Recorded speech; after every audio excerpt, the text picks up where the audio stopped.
반갑습니다. 예, 의뢰하는 인사죠. 진짜 내일이나 모레쯤 되면 진짜 반갑고 싶습니다. 갈수록 반가워지는 그런 시간이면 좋겠습니다. 제가 저도 이렇게 월요일부터 금요일까지 저녁마다 집회하는 교회는 6.25 이래 처음인 것 같아요.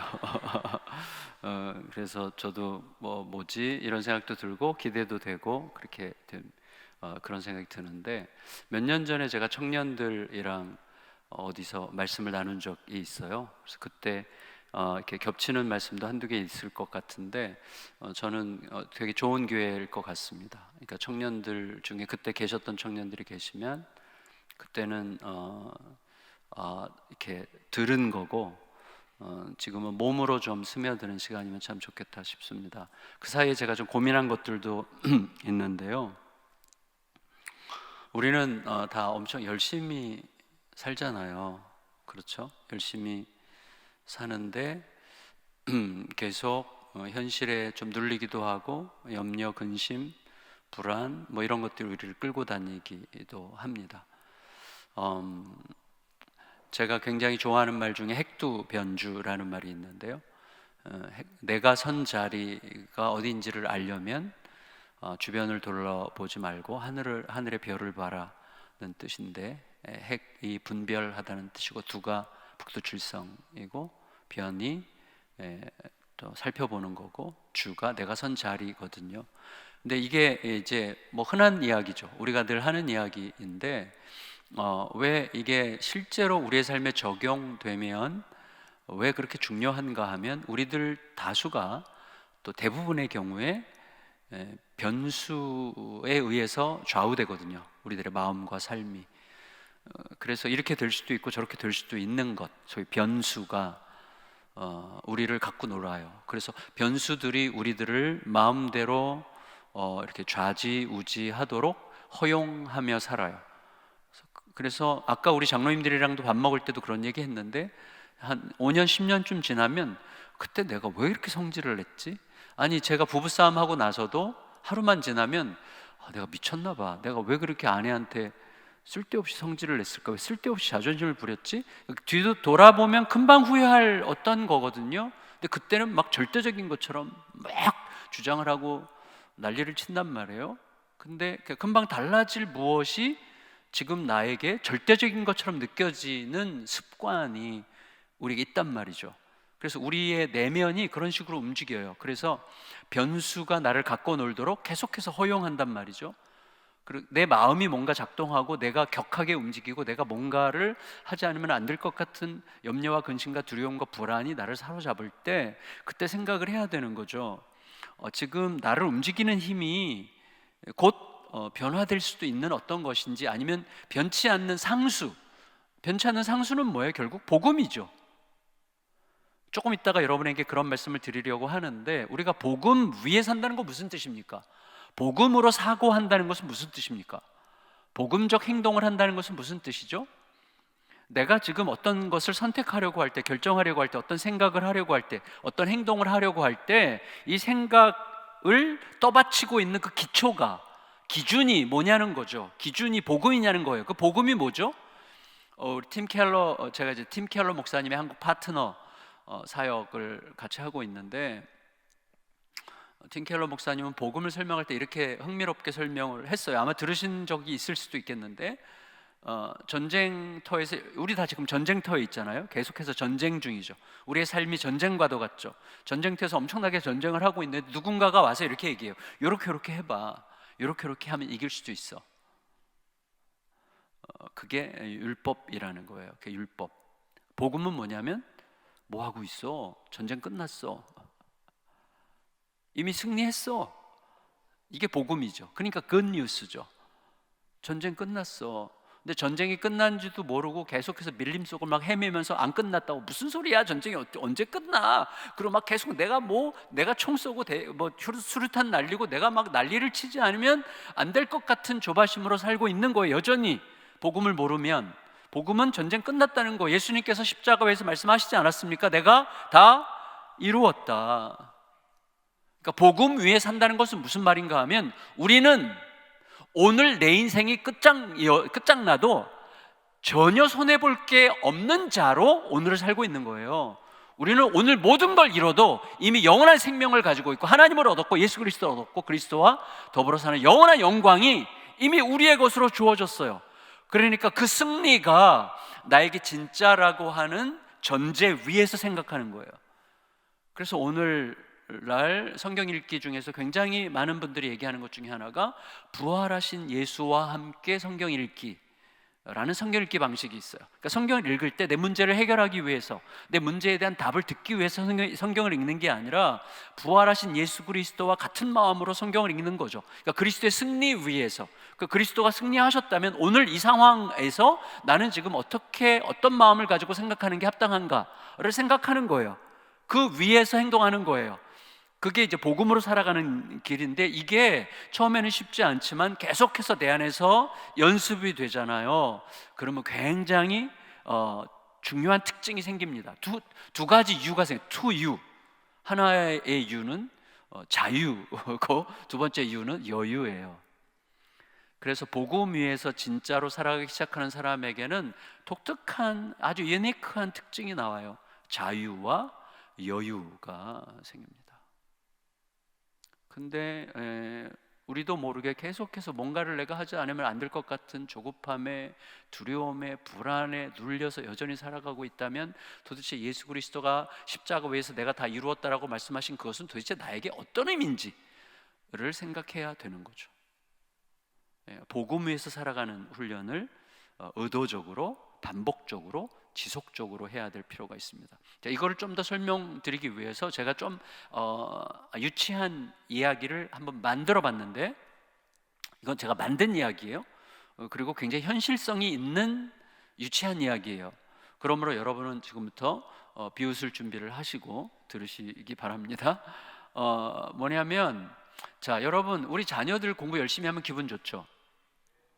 네, 기분 좋아요. 왜? 자녀가 공부 열심히 해야 좋은 대학 가니까. 이 주변에 좋은 대학 참 많은데, 좋은 대학 가려면 열심히 죽으라고 공부하죠. 이 김대리 이야기인데, 김대리가 좋은 대학 가려고 진짜 중고등학교 때 미친 듯이 공부해가지고 최고의 대학에 갔어요. 최고의 대학에 가서도 좀 제대로 놀지도 못하고 죽으라고 공부했어요. 왜? 좋은 회사 들어가야 되니까. 그래서 최고의 대기업에 들어갔어요. 최고의 대기업에 들어갔을 때 진짜 세상을 다 얻은 것 같이 기뻤어요. 그 기분 지금 느껴지시죠? 중고등학교 6년, 대학교 4년, 지난 10년을 뼈를 갈아서 공부해서 진짜 정말 죽어라고 공부해서 좋은 대학 갔고 국내 최고의 기업에 들어갔어요. 합격했을 때 막 식구들과 함께 막 뛰고 막 세상을 다 얻은 것 같이 막 너무너무 행복하고 막 그러잖아요. 그 기분이 공감이 되죠? 그리고 3년 지나서 대리예요. 그런데 죽고 싶어요. 지금 날마다 죽고 싶어요. 이런 일들이 허다합니다. 왜 죽고 싶은가 하면, 내가 배치된 팀의 그 팀장이 박 부장인데, 제가 좀 실감나게 말하기 위해서 좀 거칠게 말할 테니까 여러분, 제가 원래 그렇게 입이 더러운 인간이라고 생각하지 않아 주시기를 바랍니다. 완전히 너무 이 박 부장이 완전히 지랄 만든 인간이에요. 진짜 미친놈이야. 그래가지고 이런 사람 있잖아요. 생각만 해도 막 기분이 나쁜 사람 있죠. 생각만 해도 기분 나빠지는 사람 있죠 지금. 없기를 바라지만 있어요. 생각만 해도 기분 나빠. 그래서 그 인간의 눈빛이 막 그렇게 싫어. 그 눈만 봐도 막 어떻게 막 살고 싶지 않아져. 그리고 말을 하면 막 사람을 짓밟아. 이 박 부장이 그래요. 너무너무 힘들어. 근데 이 박 부장이 특별히 교회 다니는 사람들을 너무 싫어해. 교회 다니는 인간들 이것들 진짜 다 위선자들 하면서 막 교회 다니는 사람들을 너무 싫어하는데, 김대리가 교회를 다녀. 그걸 알고 막 흥분하셨어요. 그걸 알고 막 더 괴롭히는 거예요, 김대리를. 그 김대리가 교회 가서 맨날 기도하는 게 뭐예요? 하나님 부서 바꿔주세요. 박 부장 좀 어떻게 좀 바꿔주세요. 맨날 기도하는 거죠. 응답이 안 돼. 하나님이 안 들으시는 것 같아. 나는 계속 맨날 그 박 부장 지겨운 얼굴을 맨날 봐야 되고 그 막 징글징글한 목소리를 맨날 들어야 되고 맨날 짓밟는 그 앞에서 막 맨날 나는 버러지가 된 것 같은 느낌을 느껴야 되니까 막 죽고 싶고, 그다음에 이놈의 회사 언제 그만두지? 내가 이렇게 지금 지옥 생활을 하려고 지난 대학교 4년, 중고등학교 10년 그렇게 미친 듯이 뼈를 갈아 넣으면서 공부를 했던가, 막 이런 생각하면서 막 회의에 빠지고 두려움과 근심에 빠지고 막 너무너무 살기가 싫은 거예요.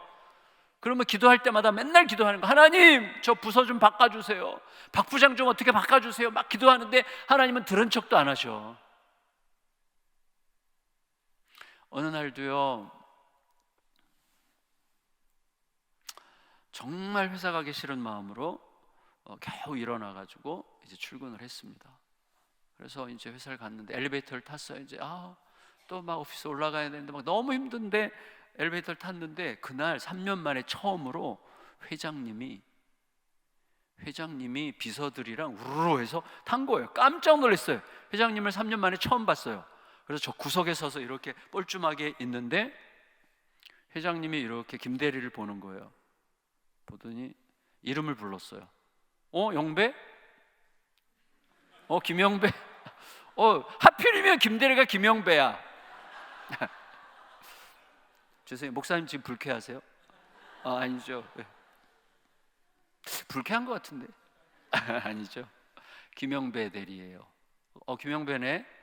이 김대리가 깜짝 놀랐어요. 회장님, 정말 황송한데 어떻게 저 같은 말단 이름을 아십니까? 그랬더니 내가 직원들을 이름을 어떻게 다 알아? 잘 모르는데 내가 이렇게 신입사원들 들어올 때마다 그 기수 중에서 몇 사람들을 내가 마음에 담아. 그 친구들은 누구냐면 내가 끝까지 데리고 갈 친구들이야. 내가 끝까지 이 회사에서 책임질 친구들이야. 그 친구들은 내가 주목해서 보고 있어. 너 지금 엄청 죽고 싶지? 너 있잖아. 너 박 부장 밑에 있잖아. 그 미친놈. 박 부장 그 인간 내가 알아. 얼마나 지랄맞은 인간인지 내가 알아. 근데 너 그냥 거기 있어야 돼. 그리고 그런 인간을 견뎌야 돼. 내가 일부러 두는 거 알지만 너 일부러 거기 두는 거니까 그 인간을 잘 견뎌. 근데 정 힘들면 비서실 통해서 나한테 연락해. 내가 만나줄 테니까. 힘내. 알았지? 힘내. 그리고 이제 회장님이 내리셨어요. 자, 박 부장이 이제 김대리가 오피스에 사무실에 이제 들어가려고 해요. 어제와 똑같은 그 사무실이에요. 어제와 똑같은 그 공기예요. 어제와 똑같은 자리에 똑같이 박 부장이 그 표정으로 그 말투로 앉아 있어요. 어제까지는 그 눈빛, 그 말투가 죽고 싶다, 이놈의 회사 언제 그만두지? 그런 생각을 일으키는 말이었는데, 오늘은 그 눈빛과 그 말, 무슨 말을 해도 오늘은 어떻게 들려요? 짖어라, 네가 말해봐, 짖어라. 나 조금 아까 회장님이 나한테 뭐라 그랬는지도 모르지, 이렇게 이제 생각하는 거죠. 자, 유치한 얘기지만 굉장히 현실성 있는 이야기예요. 만일에 박 부장이 그래서 어느 날 바뀌었어요. 우리는 엄청 좋아해요. 하나님 드디어 응답하셨어. 박 부장이 드디어 다른 팀으로 갔어. 막 엄청 좋아해. 그래서 최 부장이 왔는데 박 부장의 2배야. 그게 우리들의 삶이에요. 우리들은 계속 변수를 바꿔달라고 그래. 변수를. 상수가 나를 움직여야 돼. 상수가 뭐예요? 하나님의 말씀이죠. 왕의 말씀이죠. 여러분, 우리의 하나님, 만왕의 왕이신 우리의 하나님이 고작 그 대기업 회장만도 못합니까? 우리가 이런 시간을 왜 갖는 거예요? 하나님의 그 한 자락 음성이 내 안에 스며들고 나를 사로잡고 그 말씀이 나를 끌어가도록 내 마음을 바꿔달라고 기도하기 위해서 모이는 거예요. 하나님은 항상 말씀하시는 분이세요. 우리의 귀가 닫혀 있어서 못 듣는 것뿐이지 하나님은 항상 말씀해 주세요.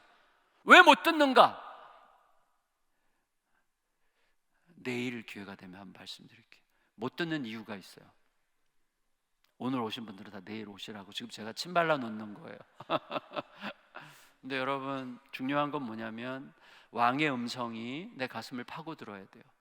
왕의 한마디가 내 가슴을 파고들고 내 안에 들어오면 이 김대리의 마음이 충분히 이해가 가잖아요. 회장님의 그 한마디가 이제 김대리의 인생을 완전히 바꾸는 거거든요.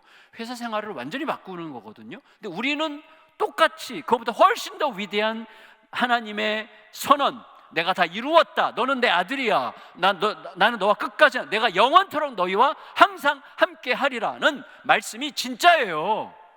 그게 진짜로 우리들의 가슴을 파고들고 내 존재를 감쌀 때 우리는 완전히 새로운 삶을 살 수 있게 되는 거예요. 저는 완전히 잔머리 백단이었고, 잔머리 백단. 저는 가슴으로 제 존재로, 제 전 존재로 주님을 너무나 만나고 싶었는데, 저는 항상 잔머리를 굴리는 자였기 때문에 제가 어떤 결정이 필요했어요. 결정. 그래서 어떤 결단이 필요했는데, 그 결단을 통해서 새로운 하나님의 세계 안으로 들어가기 시작한 어떤 몇 개의 경험들이 있는데, 기회가 되면 좀 이따 말씀드릴게요. 근데 일단 중요한 건 뭐냐면 이거예요. 자, 김대리가 회장님으로부터 한마디를 듣고 나서 모든 게 달라지죠. 근데 달라졌습니까? 안 달라졌잖아요. 여전히 박 부장 그대로고, 여전히 그 책상 그대로고, 여전히 박 부장 내 옆에 그대로고, 환경 그대로예요. 내 일도 하나도 안 바뀌었어요. 아무것도 안 바뀌었는데 모든 게 바뀌었어요. 그게 신앙이에요. 상수를 변치 않는 복음의 능력이 내 가슴을 파고들어서 여기서 진짜가 되면 아무것도 안 바뀌었어도 모든 게 바뀌는 것입니다. 우리는 그 삶을 매주 하나님 앞에서 초대받고 있는 거예요. 그 삶을 위하여. 이게 너무나 위대한 거. 오늘 저녁 기도하시는 동안에 왕의 그 음성 한마디, 우리 왕 회장님의 그 한마디가 여러분들의 가슴을 파고들기를 예수님의 이름으로 축복합니다. 이게 우리들에게 너무너무 중요해요. 여러분 보세요. 하나님 앞에 지금 솔로몬의 기도인데, 오늘 솔로몬의 기도할 때 하나님 앞에 어떻게 기도했습니까? 아까 우리가 같이 읽었죠, 목사님과 함께. 9절 말씀을 다시 한번 같이 읽겠습니다. 시작. 누가 주의 이 많은 백성을 재판할 수 있사오리까? 듣는 마음을 종에게 주사 주의 백성을 재판하여 선악을 분별하게 하옵소서. 하나님, 저 듣는 마음을 주세요. 기도하는데 하나님 박 부장 좀 치워주세요가 아니라, 하나님 변치 않는 만왕의 왕이신, 진짜 왕 회장님이신 하나님으로부터 듣게 해주세요. 하나님으로부터 듣고 그 다음에 상황을 제대로 분별하여 재판할 수 있게, 이 나라를 제대로 통치할 수 있게 저에게 말씀해 주시고, 제가 말씀하실 때 제가 들을 수 있게 해주세요. 듣는 마음을 주세요. 듣고자 하는 마음을 주세요. 듣고 제대로 분별할 수 있는 마음을 주세요. 이게 하나님의 말씀이라는 사실이 제 가슴에서 확 깨달아지는, 이 분별하는 마음을 저에게 주십시오 라고 기도했는데, 이 기도를 하나님이 너무너무 좋아하세요. 하나님이 이렇게 좋아하실 수가 없어요. 하나님께서 얼만큼 좋아하셨냐면, 그 다음에 보면 이렇게 되어 있어요. 10절에 솔로몬이 이것을 구하매 그 말씀이 주의 마음에 든지라. 여러분, 성경에 우리가 누군가가 기도했는데 이 기도가 하나님 마음에 쏙 들었다, 이런 표현이 다른 데 어디 있어요? 저 여기밖에 없는 것 같아요. 하나님 마음에 쏙 든 기도예요. 하나님께서 너무 기쁘셔가지고 뭐라고 얘기하셨냐면 이거예요. 야, 나는 너가 오래 살게 해달라고 기도할 줄 알았어. 나는 너가 좀 부자 되게 해달라고 기도할 줄 알았어. 너가 원수 갚아달라고 기도할 줄 알았어. 근데 너가 그게 아니라 듣는 마음을 구하면서 분별하는 지혜를 구하고 있구나. 이거 진짜 너무너무 마음에 든다. 그래서 이래서 얘기하세요. 12절에 내가 너의 말대로 해서 너에게 듣는 마음 줄게, 지혜롭고 총명한 마음을 줄게. 그러고 나서 13절에 뭐라고 그러냐면, 그리고 내가 또 너가 구하지 않은 부귀영화도 줄게. 너는 부귀영화를 구하지 않았지만 나 그것도 주고 싶어. 너가 구한 듣는 마음 당연히 주고, 너가 구하지 않은 부귀영화도 너에게 줄게. 이게 솔로몬의 인생이 됐잖아요. 물론 나중에 솔로몬이 이걸 제대로 잘못 받아가지고 똥탕 튀기긴 했지만, 사실은 이때까지는 솔로몬 너무너무 잘했죠. 너무너무 훌륭하죠. 근데 솔로몬이 훌륭한 게 아니에요. 사실은 하나님은 항상 우리에게 이런 방식으로 우리와 관계를 맺고 싶어 하세요. 우리가 어떤 태도를 취하냐가 굉장히 중요해요. 그러므로 오늘 이 말씀에서 우리가 풀어야 될 가장 중요한 과제는 이겁니다. 솔로몬은 어떻게 해서 그런 기도를 할 수 있게 되었을까 하는 거예요. 이게 우리에게 너무너무 중요합니다. 솔로몬은 어떻게 해서 이렇게 하나님의 마음에 쏙 드는 듣는 마음을 구하는 기도를 할 수 있게 됐을까 하는 거예요. 솔로몬의 이 기도는 도대체 어디서부터 온 거지? 라는 생각을 하게 되는데 5절에 보면 이렇게 되어 있습니다. 기브온에서 밤에 여호와께서 솔로몬의 꿈에 나타나시니라. 하나님이 이르시되 내가 내게 무엇을 줄고 너는 구하라. 하나님께서 꿈속에서 말씀하셨어요. 15절에 보면 솔로몬이 깨어보니 꿈이더라 그랬어요. 꿈이었어요. 꿈. 그래서 우리가 이거 꿈이었어? 이렇게 생각할 필요가 없어요.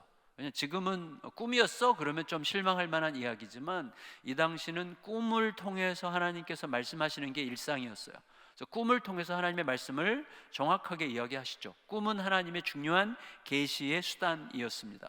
그러니까 꿈이었다고 해서 실망할 필요가 전혀 없어요. 하나님께서 그렇게 말씀하신 거예요. 꿈을 통해서. 근데 중요한 건 뭐냐면 꿈이었다는 게 왜 중요한가 하면 꿈이어서 실망할 만한 게 아니라 꿈속에서 어떻게 그런 기도가 가능했던가 하는 게 중요한 거예요. 꿈속에서 어떻게 그런 기도가 가능했을까요? 왜냐하면 성도님들 한번 생각해 보세요. 하나님께서 꿈속에서 우리에게 내가 너에게 뭐 해줄까? 그러면 우리가 보통 나도 모르게 무의식적으로 뭘 구하겠어요? 제가 옛날에 프랭클린이라고 하는 그 분 있잖아요. 미국 정치가. 그분이 쓴 책을 읽었는데 그분이 꿈에 대해서 쓴 부분을 제가 읽은 적이 있어요. 그래서 저녁 때 뭘 먹었느냐, 얼마나 자극적인 음식을 먹었느냐, 저녁 때 누구랑 어느 정도 깊이로 싸웠느냐, 그리고 하루의 스트레스가 어떤 종류의 스트레스가 있었느냐, 음식을 했고 피곤이 어느 정도 수준이냐에 따라서 꿈의 내용이 달라진다는 것을 쭉 이론적으로 써놓은 책이었어요. 되게 재미있게 읽었는데 사실은 우리가 평소에 어떤 생각을 많이 하느냐, 어떤 고민을 많이 하고 있느냐가 꿈속에 나타날 가능성이 굉장히 많죠. 그렇죠. 며칠 전에 제가 저희 교회 그 부교육자 한 친구가, 저희는 자연스럽게 그런 얘기 하거든요. 목사님 저 올해까지만 사역하려고 그래요. 그래서 왜 그러냐 그랬더니 어떤 성도한테 엄청나게 스트레스 받아가지고 지금 자기가 번아웃이 와가지고 교회를 좀 더 이상 사역을 못할 것 같다고 올해 연말까지만 겨우 한번 해보겠다 그래서 야, 이렇게 중요한 때는 이렇게 힘들 때는 중요한 결정을 하는 게 아니야. 너 내년 이맘때까지 1년 동안 좀 편안하게 쉬어라. 그리고 회복한 다음에 내년에도 그만두고 싶으면 그때 그만둬라. 그러면서 지금 이제 소개해서 상담받고 있고 하는데, 이 친구가 저한테도 섭섭한 게 있었던 거예요. 자기가 이제 막 어떤 성도로부터 굉장히 공격받고 고생을 하는데 제가 이렇게 방어를 제대로 안 해줬다고 느꼈나 봐요. 그래서 그 다음에 한 주 있다가 저한테 와서 얘기했어요. 목사님 저 꿈 꿨어요. 무슨 꿈 꿨어? 버스에서 어떤 사람이 막 난동을 엄청나게 부리고 막 자기한테 막 엄청나게 형질을 내는데 사람들이 다 그냥 모른 척하고 내리는데 제가 타 있더래요, 버스에. 근데 저도 모른 척하고 내리더래. 목사님 이거 되게 의미 있는 꿈이죠. 저한테 이 인간이 그러더라고요. 그래서 맞아, 내가 너를 좀 커버를 잘 안 해줬던 것 같아. 그 꿈이 좀 맞는 것 같아. 그랬어요. 근데 여러분, 솔로몬에게 굉장히 중요한 게 뭐냐면, 하나님께서 솔로몬의 꿈속에 내가 너에게 뭐 해줄까? 라고 물었을 때 솔로몬의 첫 번째 대답이 뭐였냐가 너무나 중요한 거예요. 내가 너에게 뭐 해줄까 했을 때 그 말은 뭐냐면 솔로몬이 평소에 엄청나게 그 생각을 많이 했다는 하나의 증거예요. 그래서 내가 너에게 뭐 해줄까 했더니 너무나 의외로 솔로몬이 갑자기 자기 아버지 얘기를 하는 거예요. 여기 보세요. 5절에 내가 너에게 뭘 줄까? 널 구해라 그랬더니 6절에 이렇게 되어 있어요. 6절에 여러분 성경책 있으시면 6절 제가 읽을게요. 솔로몬이 이르되 주의 종 내 아버지 다윗이 성실과 공의와 정직한 마음으로 주와 함께 주 앞에서 행함으로 주께서 그에게 큰 은혜를 베푸셨고 주께서 또 그를 위하여 이 큰 은혜를 항상 주사 오늘과 같이 그의 자리에 앉을 아들을 그에게 주셨나이다. 자, 그가 지금 주인공이, 그가 누구예요? 아버지예요. 아버지 다윗. 자, 그러면 우리가 이렇게 예측할 수 있어요. 자, 솔로몬은 지금 무슨 생각을 했는가 하면 아버지 다윗의 인생을 엄청나게 많이 묵상을 한 거예요. 왜? 솔로몬이 이제 왕이 된 지 얼마 안 됐을 때거든요. 솔로몬이 왕이 될 때 얼마나 어렵게 됐는지 아시죠? 원래는 솔로몬이 왕이 아니에요. 왕이 될 그 군번이 아니에요. 형 아도니아죠, 목사님. 아도니아가 원래 왕으로 선포했어요. 그리고 아도니아를 따르는 신하들이 엄청 많았어요. 그래서 아도니아가 다 왕이 된 줄 알고 막 백성들이 환호성을 질렀어요. 그런데 갑자기 바뀐 거예요. 갑자기 이 밧세바가, 솔로몬의 엄마 밧세바가 나단을 꼬셔가지고 나단 데리고 들어가서 다윗한테 막 구워 삶아가지고 왕을 지금 바꾼 거예요. 그래서 솔로몬이 왕이 된 거예요, 갑자기. 그러니까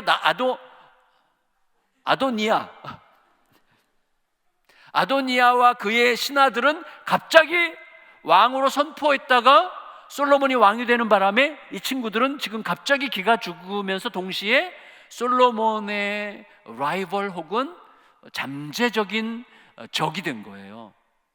그러니까 솔로몬이 지금 아슬아슬하게 왕이 됐기 때문에 굉장히 불안해요. 그리고 이 나라에 무슨 일이 일어날지, 쿠데타가 일어날 가능성도 있어요. 형제의 난 같은 게 일어날 가능성이 있는 거예요. 그런 상황에서 겨우 왕이 된 다음에 엄청나게 많이 고민한 거예요. 내가 어떻게 해야 이 왕직을 제대로 수행할 수 있겠는가를 고민하고 또 고민한 거예요. 그 끝에 생각한 게 뭐냐면, 아버지만큼만 하면 되지 않을까? 아버지 다윗은 이 나라를 통일 왕국을 이룬 아버지, 그 지난 40년 동안 이 나라를 다스리면서 이렇게 안정적인 나라로 만든 아버지 정도면 충분하지 않을까라고 생각을 했던 거죠. 그렇게 하다 보니까 어떻게 생각한 거죠? 그럼 우리 아버지는 어떤 사람이었지? 우리 아버지는 어떤 사람이었지를 고민한 거예요. 그래서 아버지의 인생의 특징을 요약한 게 세 가지예요. 뭐예요? 성실, 공의, 정직이에요. 하나님께서 내가 너에게 뭐 해줄까 그랬더니 솔로몬이 말하기를 저희 아버지 다윗은 성실과 공의와 정직으로 행했습니다. 그러면 그 성실과 공의와 정직이 아버지 다윗의 도덕성입니까? 다윗의 윤리적 어떤 특징입니까? 아니죠. 다윗의 능력이 아니에요. 성실과 공의와 정직이 어디서부터 나왔어요? 그가 주 앞에서 주와 함께 행함으로였어요. 다시 말하면 이렇게 말한 셈이에요. 내가 너에게 뭐 해줄까 그랬더니, 하나님, 저는 저희 아버지 다윗 같은 왕이 되면 충분할 것 같습니다.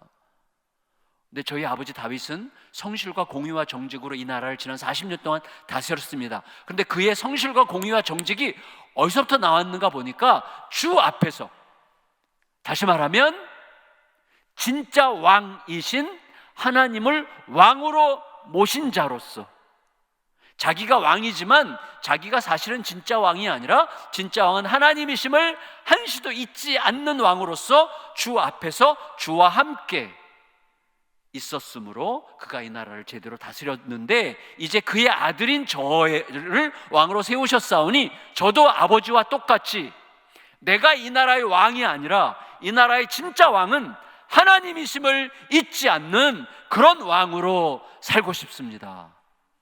이렇게 얘기한 거예요. 그러니까 좀 비약적으로 요약을 하자면, 솔로몬아, 내가 너에게 뭘 줄까? 널 구해라. 내가 너에게 줄게 그랬더니 하나님이 저의 왕이십니다. 이렇게 얘기한 거예요. 하나님을 왕으로 모시고 싶습니다. 그런데 여러분, 우리가 알듯이 우리가 말씀을 거울이라고 하잖아요. 왜 거울이라고 하죠? 말씀을 제대로 보면 내 실체가 보이기 때문이죠.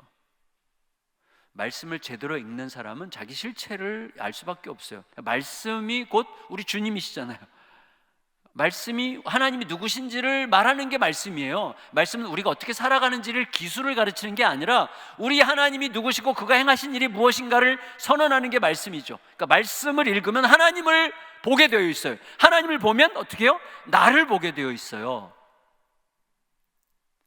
거울이기 때문에. 그리고 우리는 하나님의 형상이기 때문에 하나님을 제대로 알면 알수록 내가 누군지가 보여요. 너무나 정확하게 솔로몬이 그 과정을 밟는 거예요. 그래서 내가 너에게 뭘 줄까 그랬더니 솔로몬이 하나님이 저희 왕이십니다, 이런 식으로 말한 셈이고, 그리고 나서는 그 다음에 곧 자기가 보였어요. 그래서 뭐라고 얘기합니까? 7절에 나의 하나님 여호와여, 주께서 종의 아버지 다윗을 대신하여 왕이 되게 하셨사오나 종은 작은 아이라 출입할 줄을 알지 못하고. 내가 너에게 뭐 해줄까 그랬더니 솔로몬이 하나님의 왕이십니다, 하나님이 진짜 왕이십니다. 그런데 저는 비록 이스라엘의 왕이 되긴 했지만 똥오줌 못 가리는 어린애에 불과하니 어찌하면 좋습니까?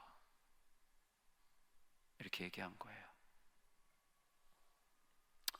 성도님들, 신앙생활 할 때 은혜가, 아까 우리 찬양 인도하신 목사님이 은혜를 달라고 기도했는데, 은혜 기도하자 그랬는데, 은혜는 어디서 발생하냐면 정확하게 하나님의 크고 위대하심과 나의 누추함의 격차를 제대로 인식할 때 은혜가 나오는 거예요. 그래서 여러분, 찬양 시간이 그렇게 중요해요. 왜냐하면 찬양 시간에 내가 받는 은혜에 막 사모하지 마세요. 찬양 시간의 핵심은 뭐냐면 나의 하나님이 얼마나 크고 놀랍고 위대하신 분이신가를 계속해서 선언하고 내 안에서 하나님이 가슴 벅차게 커지셔야 돼요. 하나님의 영광과 위대하심이 가슴 벅차게 커지는 시간이 찬양의 시간이에요. 그러면 그럴수록 어떻게 해요? 내가 얼마나 누추하고 초라하고 여러분, 여기서나 우리가 꽤 점잖은 척하지 집에 가면 얼마나 쫌생입니까? 솔직히 자주 삐지고, 저도 막 자주 삐져요, 아내한테. 그게 우리들의 실체이죠. 근데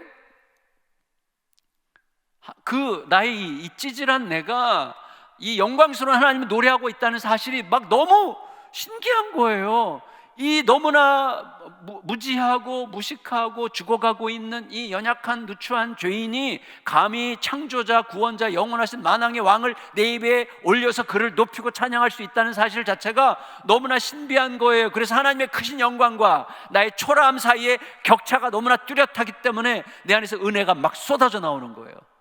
하나님, 어찌하여 나 같은 인간에게 이런 은혜를 주십니까? 이게 되는 거예요. 여러분, 이게 복음적 삶이에요. 자, 무슨 말이냐 하면, 여러분, 복음이 우리에게 가르치는 게 뭐죠? 복음? 하나님은 다 하셨고 우리는 아무것도 안 했다는 거예요. 근데 다 하신 하나님이 죽으시고 아무것도 안 한 내가 생명을 얻은 거예요. 이게 복음이에요. 그러므로 복음 안으로 들어가면 하나님의 크심과 나의 누추함의 격차가 점점 벌어지는 거예요. 이게 복음적으로 사는 사람의 특징이에요.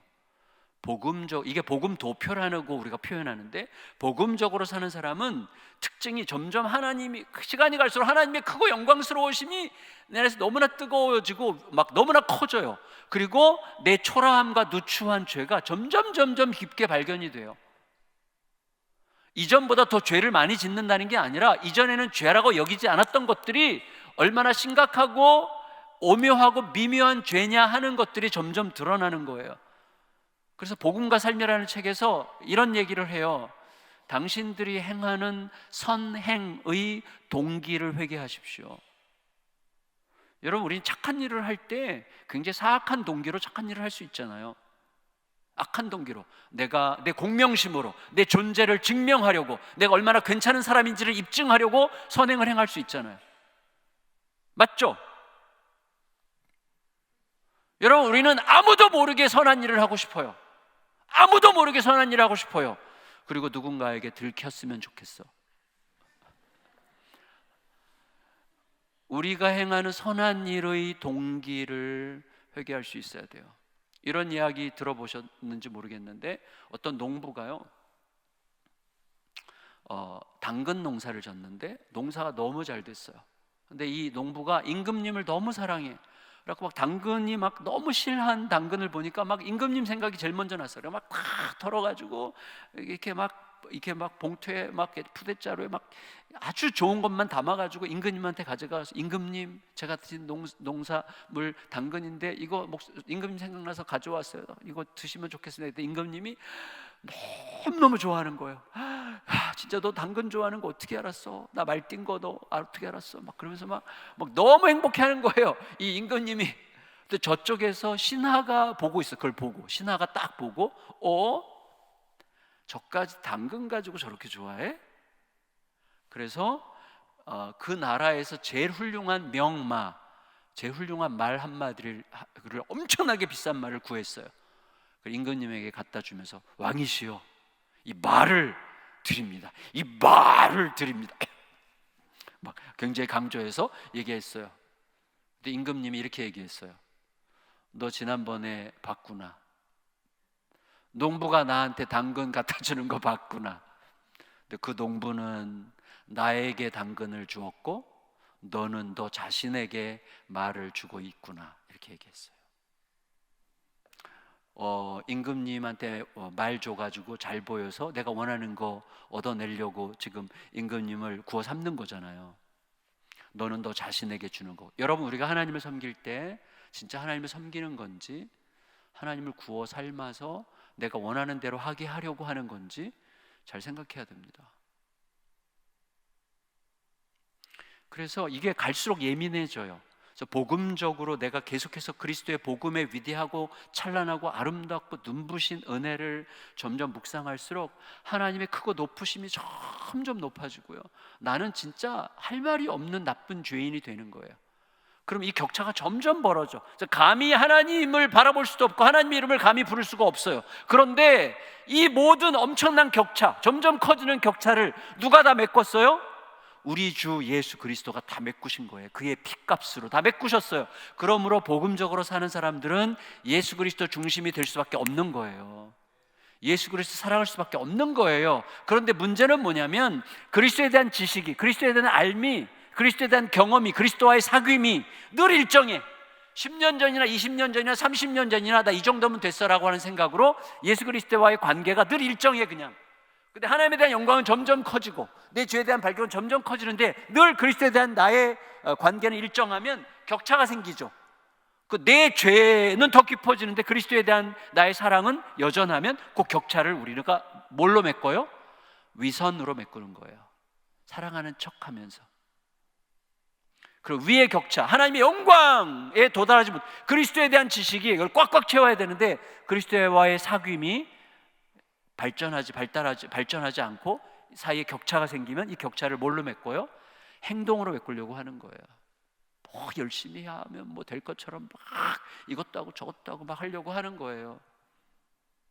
때가 되면 하게 하세요, 하나님이. 그러면 그때는 겁 없이 뛰어들게 되어 있어요.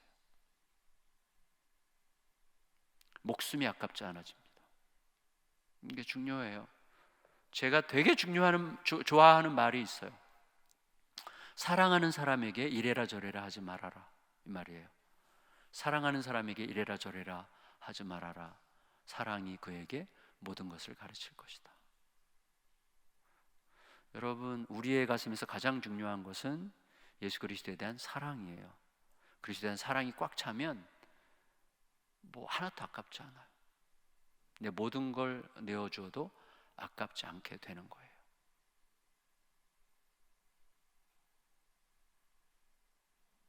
저는 그런 인간이 아니에요.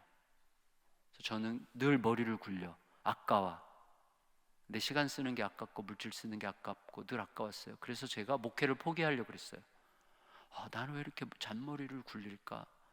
이거를 제가 극복하지 않으면 목회를 못할 것 같았습니다. 그래서 이걸 어떻게 극복하지 하다가 허슨 테일러라는 그 선교사 있어요. 믿음 선교사, Faith Mission을 가르친 분이신데 믿음으로만 선교하는 거예요. 사람의 도움 구하지 않고 그냥 하나님께만. 그분의 전기를 3권 정도 찾아서 읽으면서 그걸 흉내내기 시작했어요. 그러던 어간에 어떤 선교사님이 저에게 예수전도단의 설립자인 로렌 커닝햄이라고 있어요. 예수전도단 아시죠? 하나님의 음성 듣기 쪽에 발달해 있는 그런 선교단체인데 그분의 교과서 같은 책 3권을 선물해주고 선교지로 떠나셨어요. 근데 그 책 3권이 뭐 내신을 벗으라, 하나님 정말 당신이십니까, 벼랑 끝에서는 용기라는 책인데 저는 되게 싫어했고, 제가 그런 쪽을 싫어하거든요. 막 음성 듣기니 무슨 막 신기한 기적 같은 거 이런 거 되게 싫어하고, 저는 이제 머리로 좀 믿는 이런 쪽이었는데, 근데 어느 순간 한계를 느끼고 극복하고 싶었는 차에 그 책을 선물로 받은 거예요. 그래갖고 이제 읽어 보니까 진짜 엄청나게 재밌어요. 막 재미가 막 소설책보다 더 재밌어. 그래서 제가 3일 만에 3권을 다 읽었어요. 그리고 마지막 장을 제가 딱 덮으면서 저의 결론: 이 구라가 장난이 아니야. 그냥 구라로 꽉 차 있어요. 대표적인 구라가 뭐냐면 이거예요. 이분이 하와이를 주 무대로 이렇게 전도를 하는데, 청년들을 하와이로 초대해가지고 막 전도하고 하는데 막 돈도 다 떨어지고 음식도 다 떨어지고 밥 먹을 때가 됐는데 배는 고프고 한데 뭐 먹을 건 없고 하니까 청년들한테 그랬대요. 여러분, 우리가 먹을 것도 없고 돈도 없지만 찬양은 부를 수 있지 않습니까? 우리 같이 여호와를 찬양합시다. 그래서 막 찬양하면서 막 방파제 위를 막 걸어가는데 갑자기 그 바다에서 물고기 떼가 막 방파제 위로 막 뛰어 올라와가지고 그걸 구워 잡수셨다는 거야. 이건 진짜 너무 웃기다. 진짜 말도 안 된다. 그러니까 적어도 그런 하나님은 저희 하나님이 아니야. 하나님은 그렇게 장난치시는 분이 아니라고 전 생각하면서 산 거예요. 그래서 제가 마침 이게 하나님이 기회를 그렇게 주시는 거예요. 마침 저희 막내 처제가 결혼해서 호놀룰루에 살고 있었어요. 그래서 2주 휴가를 내가지고 제가 충현교회라는 교회에서 사역할 때인데 2주 휴가를 해서 호놀룰루에 갔어요. 그리고 가서 집 내려놓고 바로 다시 공항 가서 비행기 타고 거기 빅 아일랜드 코나 섬까지 또 비행기 타고 또 가야 돼요. 가서 로렌 커닝햄 계신 곳을 찾아갔는데 안 계시더라고요. 뭐 워낙 유명한 분이고 전 세계적인 강사니까 만날 수가 없죠. 근데 가서 이제 2박 3일 정도 지내고 돌아와서 생각이 났어요. 처제한테 물어봤어요. 처제, 여기 하와이에 물고기 떼가 막 방파제로 막 뛰어오르고 막 그러는 경우 그런 게 있어 여기? 그랬더니 처제가 응. 완전 충격받았어요. 처제가 아주 간단하게 응. 자주는 아닌데 가끔씩 그런 현상이 있어. 그래서 제가 그때 완전히 충격받았어요. 와, 사람의 편견이라는 게 이렇게 무섭구나. 된다 안 된다를 내가 정해놓고 이런 건 말이 안 돼라고 생각하고 내가 여기까지 안 왔으면 그냥 로렌 커닝이 완전 거짓말 뻥쟁이야 라고 생각하고 살았겠구나라는 생각을 하니까 두려운 거예요. 그러니까 내 프레임이라는 게 너무나 강해. 우리는 그러니까 내 프레임이 강하기 때문에 하나님 크기의 일을 못해요. 그냥 내 크기에 갇히는 거예요. 내 경험의 크기, 내 지식의 크기, 거기에 갇혀 있는 거지 하나님 크기의 일로 뛰어나가지를 못해요. 다 막 발발발 떨면서 이렇게 어떻게 여러분, 뭐가 두려워요? 하나님의 세계인데, 하나님의 왕이신데 왕이 원하신 걸 하면 되는 거예요. 아멘. 별로 하기 싫으세요? 왕이 원하신 걸 하면 됩니다. 왕이 책임지시는 거, 왕이 중요해요. 그래서 제가 갔다 와서 회개했어요. 그리고 로렌 커닝햄을 따라해 보기로 했어요. 그게 저에게는 첫 번째 변화의 계기예요. 2000년인데 제가 충현교회에 있다가 이제 안산동산교회로 옮겼어요. 보교육자 생활을 옮길 때 그 어간에 어떤 계기에 의해서 제가 이제 청년 사역들을 그때 시작한 거예요. 2000년에 청년 사역을 충현교회 청년부 수련회 끝나니까 이제 사랑의 교회로 가서 사랑의 교회 청년부들을 막 하고 대학부를 막 하고 거기는 부사 많으니까 그래서 그러면서 막 이제 막 엄청나게 싸돌아다니면서 제가 하고 싶었던 게 뭐냐면 이거예요. 로렌 커닝햄은 이렇게 세미나 하다가 중간 브레이크 타임 쉬는 시간에 나가서 커피 마실 때 하나님께서 야, 너 지갑 꺼내. 지갑 꺼내서 지갑에 있는 돈을 전부 다 땅에다 던져라. 그렇게 했대요. 자, 제 하나님은 그런 하나님이 아니에요. 제 하나님이 아니에요. 그분은 저희 하나님은 그렇게 말씀하신 적이 없어. 그리고 저는 그렇게 말씀하신다고 해도 제가 지갑 안 꺼내. 이거 뭐 내가 미쳤지 왜 그래 이렇게 생각할 거예요. 그런데 이분은 그걸 하나님의 음성으로 알아듣고 그대로 해.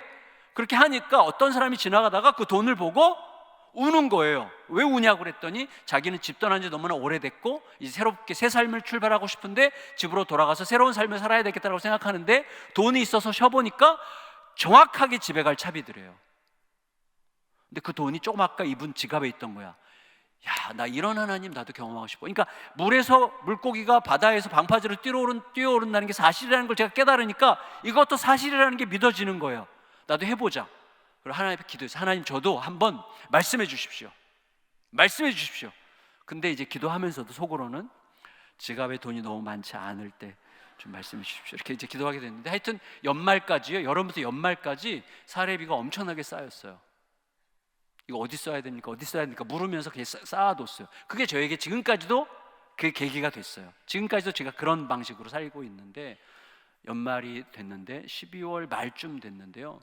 제가 모르겠는 거예요. 저는 솔직히 그렇게 기도해 본 적이 없으니까. 어느 날 아침 새벽에 기도하는데 갑자기 우크라이나 김병범 이렇게 떠오르더라고요. 우크라이나 김병범?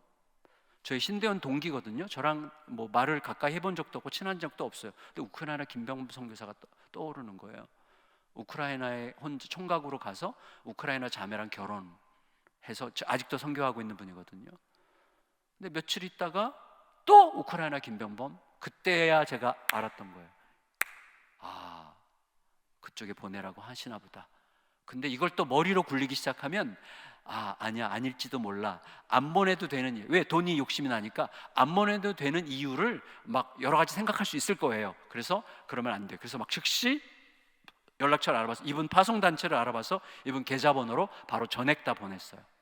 보내고 돌아올 때 마음이 여러분 진짜 엄청나게 시원합니다.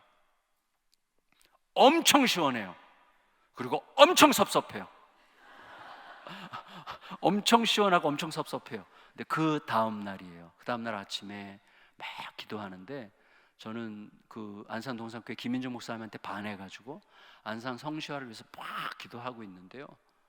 갑자기 정갑신, 너 오늘부터 돈 걱정하지 않고 살 거야. 그러니까 제가 영원히 들어볼 수 없는 소리예요. 그런 소리는. 그래서 저는 하나님이 저에게 주신 소리라고 생각할 수 없었어요. 내가 나에게 평소에 하고 싶었던 말을 내가 스스로에게 했구나, 이렇게 생각한 거예요. 그리고 퇴근해 집에 갔어요. 그래서 출근 준비하고 9시에 나오려고 하는데 누가 전화를 했습니다.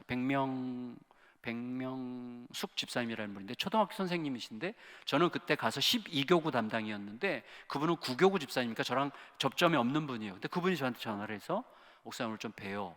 12월 말이었는데 수요일 저녁이었어요. 만났어요. 봉투를 하나 내미시는 거예요. 초등학교 교사인데 저는 이렇게 조금씩 그냥 조금씩 뭐 생길 때마다 모아뒀는데 목사님 어디 있을까 이거 계속 주님께 여쭙는데 며칠 전부터 계속 목사님이 떠올랐어요. 그러더라고요. 며칠 전부터 계속 목사님이 떠올랐어요. 제가 교회 간 지 몇 달밖에 안 됐는데 내가 떠올랐다는 거 이상하죠. 그래서 제가 그랬어요.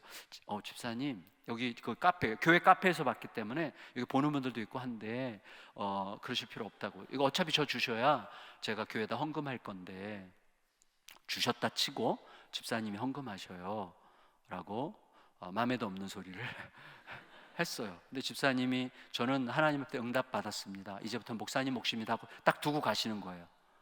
그분이 카페 문을 나갔는데 너무 궁금해. 야, 여기 얼마가 들었을까? 진짜 이게 너무 궁금해가지고 열어서 보니까 수표가 2장 들었어요. 하나는 500만 원, 하나는 1000만 원이었어요. 2000년 12월에 제가 그 교회 부임한 지 3개월 만에 그 교회 성도로부터 1500만 원을 받았어요. 너무 놀래가지고 바로 담임 목사님 찾아갔어요. 찾아갔더니 자초지종을 쭉 설명했더니 우시더라고요. 야, 이렇게 훌륭한 부교육자가 왔구나. 그래서 우시는 건 줄 알았는데 그게 아니었고 그 교회가 안산 동산 고등학교를 시작하고 얼마 되지 않았을 때고 또 교회는 한참 부흥하는 중이었지만 계속 재정은 딸렸어요. 그러니까 이제 뭐 여유는 없는데 그 정도 되면 전국적으로 막 9월, 10월, 11월 이렇게 되면 막 엄청나게 오거든요. 도와달라는 편지들이. 거기서 이제 골라서 5개를 뽑았대요. 하나님 여기 200만 원씩 주고 싶습니다. 하나님 1000만 원만 주십시오. 1000만 원 주십시오. 했는데 응답이 안 된 거예요. 12월 말에 1500만 원이 온 거예요. 야, 하나님이 들으신 거야. 그래서 막 이분이 우신 거예요. 막 너무너무 감격해서. 근데 진짜 이분 되게 훌륭한 분이에요. 왜냐하면 저한테 500만 원을 돌려주셨어요. 저 이분 나눠 쓸 줄 아는 분이야. 그래서 500만 원을 돌려주면서 이거 갖고 있어봐. 하나님이 뭔가 하실 것 같아. 갖고 있어봐. 그랬어요. 그러니까 이거 좀 무서운 말이에요. 쓰지 말란 말이죠. 갖고 있어봐. 하나님께서 뭔가 하실 거야. 라고 제가 가지고 이제 기다리고 있는데 첫째 주에 교회에 5분의 선교사님이 들어오셨어요. 첫째 주에. 제가 그때 알았어요. 하나님 하시는 일이 이런 거구나. 나를 이러한 영광스러운 일에 참여시키려고 하신 거였구나. 그리고 그때부터 제가 알게 됐어요. 그래서 저는 그게 이제 저의 지금 25년째 패턴이 됐어요. 어떻게 들어오고 어떻게 나가는지가 저에게 이제 일상이 된 거죠. 굉장히 자연스럽게. 근데 여러분, 하나님께서 돈 걱정하지 않고 살 거야 라고 하신 말씀은 돈을 충분히 주겠다는 말씀은 아니더라고요. 돈이 없어도 별로 걱정하지 않을 수 있는 믿음을 주겠다는 뜻이기도 하고, 반드시 필요한 곳은 내가 다른 데를 통해서라도 하게 해준다는 뜻이더라고요. 근데 어쨌거나 그게 저에게는 엄청난 은혜였어요. 변화의 계기였어요. 근데 어쨌거나 다시 복음 도표로 돌아가자면, 복음 도표의 핵심은 그리스도의 십자가잖아요. 자, 우리는 이 세상을 살아가면서 두 가지로 망한다면 두 가지예요. 하나는 좌절로 망하고 하나는 교만으로 망합니다. 그런데 십자가가 우리를 지켜줘요. 절대 좌절하지 않게, 절대 교만하지 않게 지켜줘요. 왜? 십자가를 깊이 묵상할수록 우린 두 가지를 깨닫게 돼요. 첫째는 이거예요. 저를 한번 따라해 보시겠어요? 첫 번째 우리가 깨닫게 되는 것, 나는, 더 힘차게, 나는 내가 생각하는 것보다 훨씬 나쁜 놈이다. 자매님들은 따르게 얘기하셔도 돼요. 다시요. 나는 내가 생각하는 것보다 훨씬 나쁜 놈이다. 과감하게 얘기하신 분들이 계셨어요. 자매님들. 너무 좋아요. 이럴 때 얼마만큼 나쁜 놈이에요? 하나님의 아들이 십자가에서 죽으시지 않으면 안 될 만큼 나쁜 놈이죠. 여러분, 하나님의 아들이 십자가에서 죽으시는 방법이 아니면 구제할 길이 없을 만큼 나쁜 놈이기 때문에 하나님의 아들의 목숨값이 필요했던 거예요. 하나님의 아들의 목숨값이 치러져야 될 만큼 나쁜 놈이에요. 제가 개척하고 4, 5년 지났을 때 우리 교회 성도님 중에 한 분이 제 욕을 엄청 하고 다닌다고 들었어요. 제가 목사님 엄청 흉보고 다니더라고요. 제가 그때 이 사실을 알게 됐기 때문에 집사님 찾아갔어요. 그래서 집사님, 그렇게 제 흉을 보고 다니신다며요? 그랬어요. 집사님, 그런데 전혀 거리낌 없이 흉 보셔도 돼요. 집사님이 저를 아무리 흉을 봐도 저는 집사님이 흉 보는 것 같고 제가 그것이 새로운 흠을 낼 만큼 그렇게 제가 대단한 존재가 아니에요. 집사님이 아무리 욕을 해도 저는 그거보다 훨씬 더 나쁜 놈이에요. 하나님의 아들이 십자가에서 죽으시지 않으면 안 될 만큼 나쁜 놈이니까 진짜 마음껏 하고 다니셔도 됩니다. 괜찮습니다. 약간 작전이었던 것 같기도 한데 제가 그날로 끝났어요. 그날로 이제 조용해졌어요. 근데 진심이었어요, 여러분. 진심. 이게 우리에게 진짜가 되면 우리는 절대로 교만할 수 없어요. 어떻게 교만할 수 있어요? 복음을 따르면서 교만하다는 것은 말이 안 되는 거예요. 불가능한 이야기예요. 근데 이 십자가가 가르쳐주는 두 번째가 있습니다. 따라해 보세요. 나는 내가 생각하는 것보다 훨씬 위대한 사랑을 받았다. 어떤 사랑이죠? 얼마만큼? 하나님의 아들이 십자가에서 죽어주실 만큼의 사랑을 받았어요. 너무너무 위대한 사랑이죠. 우리가 어떻게 좌절의 늪에 빠져 있을 수 있겠습니까? 저도 우울증 환자예요. 저는 우울증으로 1년 동안 자살 충동으로 죽을 뻔했다 살아났는데, 기회가 혹시 5일 동안 기회가 있으면 그걸 나눌 수 있으면 좋을 것 같아요. 저 심각한 우울증 환자였거든요. 지금도 10월, 11월은 그거에 도져요. 그래서 그 우울증이 찾아와요. 그래서 10월, 11월 지금이 그때인데, 그래서 10월, 11월은 제가 일부러 스케줄을 엄청나게 빡빡하게 잡아요. 지금도 중직자 신방을 막 잡아놓고 막 틈나는 대로 막 하고, 집회할 때도 막 중간중간에 신방하고 막 이래요. 막 정신없이 보내야 돼요. 12월쯤 되면 다시 편안해지거든요. 근데 어쨌거나 여러분, 그 좌절을 이기게 하는 건 결국은 십자가예요. 예수 그리스도의 그 사랑이 쏟아 부어진 내가 이까지 정서에 무너지면 안 되지 라는 생각으로 하고 좌절해서 이겨낼 수 있는 힘이 주어지는 거예요. 어쨌거나 중요한 건 뭡니까? 이 격차, 하나님의 왕되심과 나의 죄인됨의 격차를 인식할 때 저절로, 그러므로 내가 무엇을 구해야 될지가 거기서부터 나오는 거예요. 저절로. 하나님이 진짜 왕이신데 나는 어린애야. 그러므로 나에게 필요한 건 뭐예요? 왕이신 하나님으로부터 듣는 마음이죠. 너무나 자연스러운 거예요. 왕이신 하나님으로부터 듣는 마음. 그러니까 우리의 모든 기도도 거기서부터 나오는 거예요. 왕이신 하나님의 크심에 대한 인식. 그래서 어떻게 해요? 여러분, 하늘 보좌를 움직이는 기도라는 책이 있어요. 박정훈 씨인가? 그분이 쓴, 은행원이었는데 기도 전혀 못하던 분인데 기도를 조금씩 하다 보니까 이제 퇴근하고 집에 와서 잠깐 자고 교회 가서 새벽까지 기도하고 출근하는 분이 계세요. 그분이 쓴 책인데 그분이 그렇게 고백하시더라고요. 기도를 시작했는데 성령께서 이 기도를 지도하기 시작하시니까 기도의 대부분을 하나님의 크심과 영광을 위해서 기도하게 되는데 그 기도를 할수록 너무나 행복하다는 거예요. 우리 하나님이 이런 분이십니다. 우리 하나님의 크심과 위대하심과 아름다우심을 노래합니다. 이 기도가 막 몇 시간이고 이 기도를 하는데 너무 행복하대요. 그러고 나면 어떻게 되죠? 출근해서 무슨 일을 만나도 상관이 없어. 왜? 그 크신 하나님은 나를 꽉 채우고 있으니까. 이게 중요한 거예요. 그분으로부터 매 순간 듣고 산다면 김대리 정도겠어요? 회장님 만난 김대리 정도겠어요? 아니죠. 우리는 날마다 엘리베이터에서 회장님 만난 김대리 이상의 존재로 하나님의 음성과 함께 살아가는 자들이고, 그런 우리에게 꼭 하나님께서 구하게 하시는 게 듣는 마음에 있어요. 이 격차 속에서 우리가 뭘 구해야 될지를 알게 되는 거죠. 보세요. 이 기도 끝에 바로 이어지는 내용이 뭐죠? 솔로몬의 두 창녀 재판이에요. 위대하지 않습니까? 응답 받은 거예요. 여러분, 왕이 인생의 가장 밑바닥에 있는 서민들 중에서도 그냥 밑바닥 중에 밑바닥에 있는 창녀 두 사람이 머리끄댕이 붙잡고 싸우는데 그 문제를 왕 앞으로 데리고 와서 왕 앞에서 이야기하게 하는 거예요. 어떻게 그렇게 할 수 있습니까? 듣는 자가 된 거죠. 하나님으로부터 듣고 백성들에게 듣는 자가 된 거예요. 그 위대한 이야기죠. 여러분, 너무 불쌍하지 않아요? 애가 딸린 창녀 너무 불쌍하지 않습니까? 애가 있는데 몸을 팔아야 돼요. 그러니까 그런 여자들에게 애는 내 인생 전부죠. 근데 그 애가 지난밤에 죽었으면 이 여자는 미치는 거예요. 그렇게 우기는 게 이해가 돼. 근데 어쨌거나 솔로몬이 그 두 여인을 왕궁으로 불러들여서 재판을 하잖아요. 만일에 예수님이 재판장이었으면 저는 솔로몬이 약간 부족하다고 생각해요. 예수님이 재판장이었다면 아이를 본래 엄마한테 돌려주되 그 나머지 지난밤에 아이 죽은 살아있는 애가 자기 아이라고 우긴 그 여자를 데리고 앉혀서 예수님은 그 여인과 대화를 나누셨을 것 같아요. 두려워하지 말아라.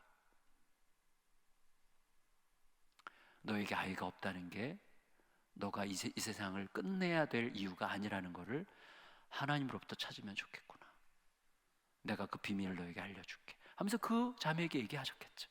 어쨌거나 여러분, 하나님으로부터 듣는 자는 사람을 귀히 여기게 되어 있습니다. 그래서 듣는 마음을 가진 자는 특징이 있어요. 사람을 아주 소중하게 다뤄요. 사람을 소중하게 생각해요.